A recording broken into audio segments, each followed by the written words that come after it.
શહેરની મહર્ષિ રેસિડેન્સી ખાતે પ્રથમ વખત નવરાત્રી મહોત્સવનું આયોજન કરવામાં આવ્યું। રહીશો દ્વારા માતાજીની નિત્ય આરતી પ્રસાદ સાથે રાસ ગરબાની જામી રમઝટ। પાટણ શહેરના વિવિધ પાર્ટી પ્લોટોની સાથે મહોલ્લા પોળો અને સોસાયટી વિસ્તારમાં પણ જગતજનની જગદંબાના આરાધના પવિત્ર પર્વ નવરાત્રી પર્વની ઉજવણી ભક્તિસભર માહોલમાં માઈ ભક્તો દ્વારા કરવામાં આવી રહી છે।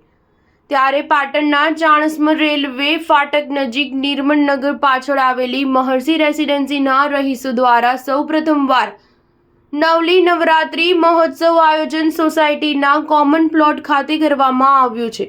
નિત્ય માતાજીની આરતી ઉતારી પ્રસાદ વિતરણ બાદ સોસાયટીના રહીશો ભક્તિ સંગીતના સૂરો વચ્ચે માતાજીના ગુણલા ગાઈ ધન્યતા અનુભવી રહ્યા છે। મહર્ષિ રેસિડેન્સી ખાતે આયોજિત કરાયેલા સૌ પ્રથમવારના નવરાત્રી મહોત્સવને સફળ બનાવવા સોસાયટીના રહીશ સોલંકી ધવલસિંહ ભાટિયા, ગણપતભાઈ ગોસ્વામી, ધર્મેન્દ્રગીરી ઠાકોર, મહેશભાઈ ઠાકોર, ભરતભાઈ, યુવરાજભાઈ ભાટિયા સહિતના સોસાયટીના તમામ રહીશો દ્વારા જહેમત ઉઠાવવામાં આવી છે। Star news 7 Patan.